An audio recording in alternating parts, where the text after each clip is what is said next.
ትንቢተ ሆሴዕ ምዕራፍ 8 መለከትን ወደ አፍህ አቅርብ፣ ቃል ኪዳኔን ተላልፈዋልና በሕጌም ላይ ዐምፀዋልና። በእግዚአብሔር ቤት ላይ እንደ ንስር ይመጣል። እነርሱም አምላክ ሆይ እኛ እስራኤል አወቅንህ ብለው ወደ እኔ ይጮኻሉ። እስራኤል ደግነትን ጥሎአል፣ ጠላትም ያሳድዱታል። ለራሳቸው ነገሥታትን አነገሡ፣ ከእኔም ዘንድ አይደለም። አለቆችንም አደረጉ፣ እኔም አላወቅሁም። ለጥፋታቸውም ክብራቸውና ከወርቃቸው ጣዖትን ለራሳቸው አደረጉ። ሰማርያ ሆይ እምቦሳህን ጥሎአል፣ ቍጣዬ በላያቸው ነድዶአል።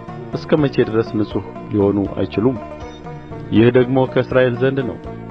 ሠራተኛ ሠራው፣ እርሱም አምላክ አይደለም። የሰማርያም እምቦሳ ይቈራረጣል። ነፋስን ዘርግተዋል፣ ዐውሎ ነፋስንም ያጭዳሉ።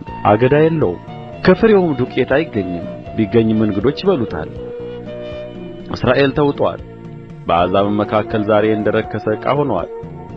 ለብቻውም እንደሚቀመጥ እንደ ምድረ በዳ አህያ ወደ አሦር ወጥተዋል። ኤፍሬምም ወዳጆቹን በእጅ መንሻ ገዛ። ነገር ግን ለአሕዛብ እጅ መንሻ ቢሰጡ እኔ አሁን እሰበስባቸዋለሁ። ከንጉሥና ከአለቆችም ሸክም የተነሣ ይደክማሉ። ኤፍሬም ኃጢአትን ለመሥራት መሠዊያ አብዝቶአልና መሠዊያ ለኃጢአት ይሆንለታል።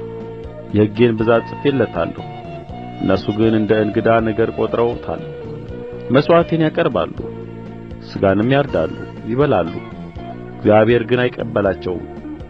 በደላቸውንም ያስባል፣ ኃጢአታቸውንም ይቀጣል። እነርሱም ወደ ግብጽ ይመለሳሉ።